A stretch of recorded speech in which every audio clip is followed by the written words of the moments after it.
We're talking about the leadership style of Barack Obama. Welcome to Opinion Journal Live. I'm James Freeman, filling in today for Mary Kissel, and here with our Pulitzer Prize-winning columnist Bret Stephens. Bret, thanks for joining us. I think your column, "The Unbearable Lightness of Obama," kind of struck a chord this week. I think because, well, let's talk about the president's golf game.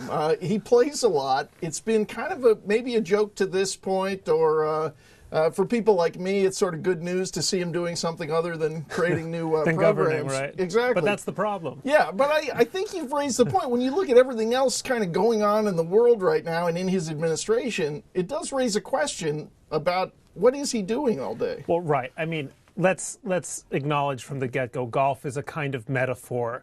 After I wrote the column, someone who's in the golfing business said, well, don't forget there are highly competent executives who also love to play golf, which is true. And if Obama were a highly competent executive, no one would really care about his passion for the game.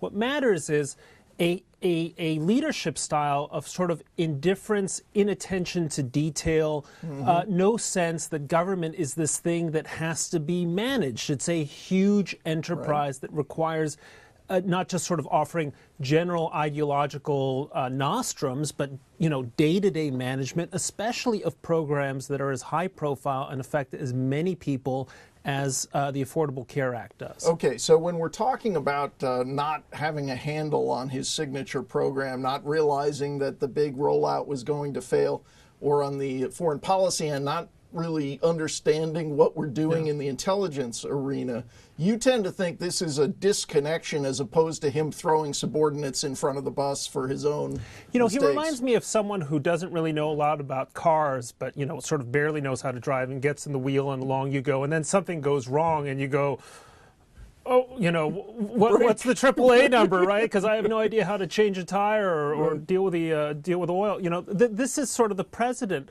that you have. You know, what was scary about the NSA story, I mean, wasn't to me that we're spying on allies and enemies and so on. This is the routine business.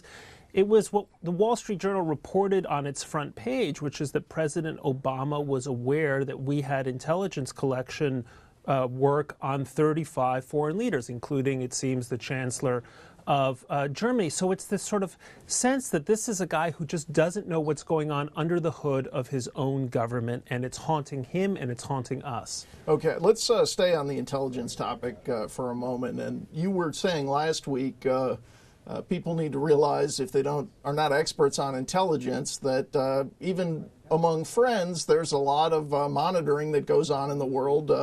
Often for good reasons, sometimes abused, but it's been interesting this week the way this story has been kind of changing by the day. I think the beginning part of the week it was the U.S. Is spying on all our friends and the president doesn't know about it. It's kind of evolved since then. Well, yeah, and you know, Madeleine Albright, Bill Clinton's UN ambassador and later Secretary of State, pointed out quite recently that when she was at the UN, she knew for a fact that the French, our great allies, got back to Rochambeau and Lafayette, were spying at her at the UN. This is business as usual, and people need to understand that that's kind of the work of statecraft. What's very disappointing is the very defensive reaction by President Obama. You know, we're reviewing our procedures and so forth and so on, instead of saying, ladies and gentlemen, these are the birds and the bees of statecraft, and we need to know, by the way, even what some of our friends are doing, because friends are sometimes not allies, and allies sometimes are not friends.